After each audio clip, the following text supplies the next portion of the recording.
With the battle between Satoru Gojo and Ryomen Sukuna seemingly ending with the victor being Ryomen Sukuna, the end of Jujutsu Kaisen seems near. With both Gojo and Sukuna going far beyond what they're capable of usually doing, they both reached their subsequent limits. After Gojo seemingly passed away with no time to mourn from, Hajime Kashimo the Thunder God rushes forward, and according to the chapter notes, Hajime Kashimo runs towards a near certain death.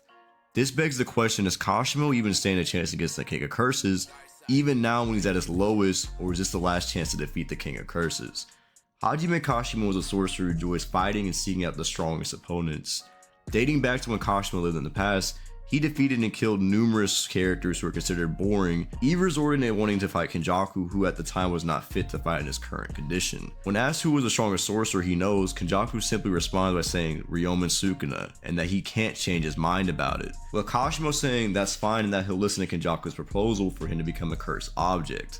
When Kashimo arrives in the Colon Games, he defeats several sorcerers, calling them weaklings and saying 400 years ago they were much stronger than this current era.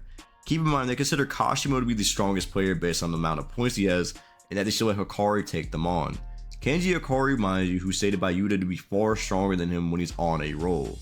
It should also be noted that Kashimo's cursed energy trait allows his body to stay like a constant current of electricity, similar to Megami's Nue, making them nearly impossible to defend against even with cursed energy reinforcement. The only way to defend against this, or at least not be affected by it, according to Kashimo at least, is to have high cursed energy output similar to Hikari in his jackpot state. He can also control his cursed energy traits to such an extent he can create lightning so fast and strong that it's similar to a can't miss attack without the need of a domain expansion. After nearly killing Panda, Hikari pulls up that they're getting a jackpot bonus from his domain expansion. He then momentarily boxes with Kashimo and manages to make his node bleed. After both sides declare why they're fighting, Kashimo momentarily outperforms Hikari because of the high he feels from his jackpot bonus, and then is able to catch Kashimo off guard himself and capable of making him bleed and bruise. We then see Kashimo's lightning not only tags Hikari but completely rips off his arm with ease, with Hikari being incapable of reacting to it. But because of this, Hikari is able to catch him off guard with his regenerative abilities, making him catch Kashimo off guard by this and proving that he's effectively immortal. He then proceeds to open up his domain expansion yet again. Although Kashimo can react in time to this domain expansion, we do learn two key factors here. One, Kashimo's access to Hollow Whisker Basket, which is an anti-domain technique that targets the domain's guaranteed hit to target the barrier imbued with a curse technique. Two, he gets the full rules of Hikari's domain and understands everything that's going on. As he fights Hikari in his domain expansion, Kashimo manhandles him in the hand-to-hand combat 3 times to the point where Hikari has to repeat every fight just to buy time. After successfully getting his second jackpot off, we see them go back and forth again with Kashimo literally tearing off Hikari's face. Kashimo explains the direct reverse curse technique, it comes from the head, and if you destroy it in one blow, that's instant death. I'll use my lightning to end this. However, because of Hikari's precision with jackpot, he's able to eject the cursed energy from his nose while healing to negate this instant death, even mentioning he's almost died just here.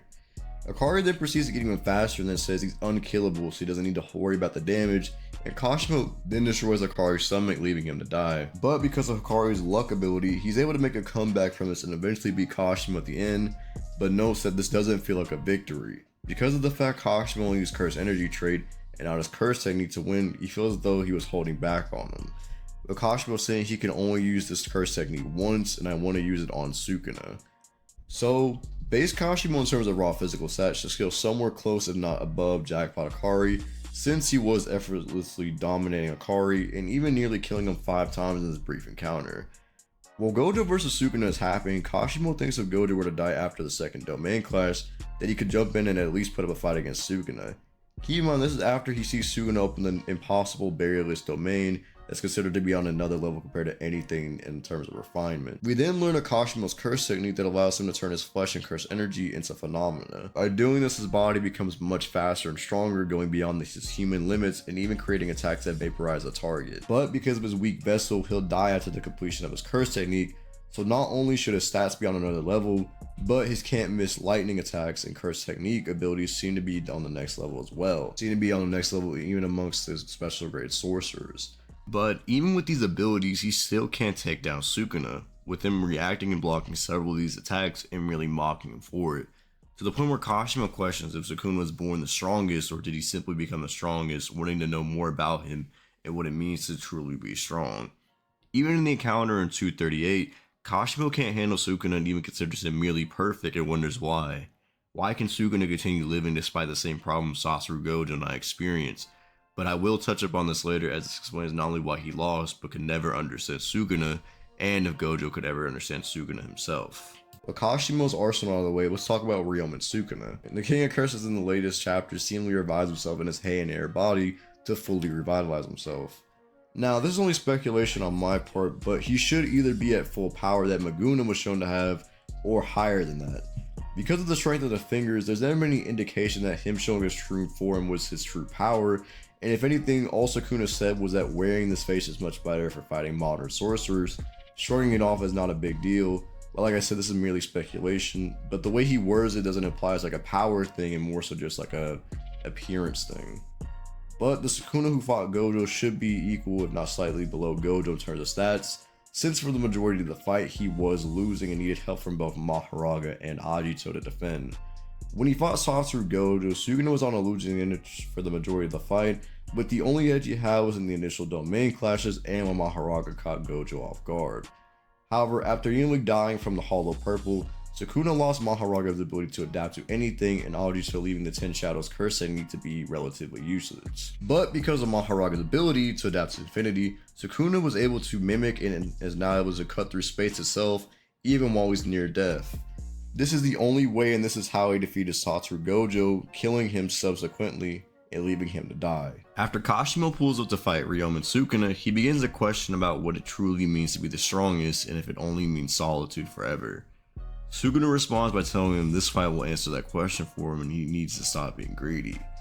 We then see the confrontation go forward as he uses his curse tool granted to him by Yorozu to negate and create lightning similar to what Kashimo creates on his own. With Sukuna being able to react to and block attacks from Kashimo on numerous occasions, he then forces Kashimo to use his true curse technique, catching Sukuna off guard and even surprising him. But it's still not enough to take down the King of Curses in this weakened state. Sukuna can still react to and block attacks from Kashimo even when he's much faster and stronger, making it even more likely a fully revived Sukuna to be a bigger threat than ever before. So I don't understand how Kashimo can possibly stand a chance against Sukuna, even now with his abilities. Because of this, Kashimo's main trouble lies with Sukuna's slashing attacks and more importantly, his domain expansion, Malevolent Shrine. Now, if he's at full strength, if he were to use Cleave that he used on Gojo to cut through space, then Kashimo has relatively no counter to this that has been revealed yet. Unless the phenomena that controls his body allows things to pass through him, he'll just instantly die from a single slash. Kashimo also has no counter to his domain expansion either, since Hollow Whisker Basket targets the barrier imbued with the curse technique. But Sukuna's domain is so refined that he doesn't need a barrier, making it impossible for Kashimo to counter it like Gojo did, and since he doesn't have the ability to use reverse curse technique to heal, he'll just get slashed up and diced up into little pieces. Meaning Sukuna is simply going to win without much difficulty unless Kashimo can unleash or explore new levels of Jujutsu sorcery like Satoru Gojo and Ryomen Sukuna did in the battle to determine who the strongest was. Kashimo will indeed learn what he desires most when he finishes the battle with the strongest, although it might not be in the way he wanted it. And he did learn it what it was. He learned that Sukuna not only understood what Kashimo meant and desired, but told him that both Gojo and Yorozu misunderstood Sukuna himself. It's not that Sukuna doesn't understand the love that they're talking about. In fact, he understands it more than they do. It's just that because of his status, he disregards without a care because that's just who he is. Saying he'll keep enjoying himself to the flavors of life until he dies. He understands the love the strong receives and responds by simply not caring and giving the weak just what they deserve, punishment and unfair and unbiased cruelty. And this parallels to what Yorozu says about Sukuna. That which surpasses the horizon of sorcerers, cursed spirits, and strong fighters is overwhelming aggression that disregards all else like a calamity. Basically, because Sukuna disregards everything but his own desires, his mindset is what allows him to soar to the peak of Jujutsu sorcery. This then asks the question, what could a mere mortal like Kashimo do to a god?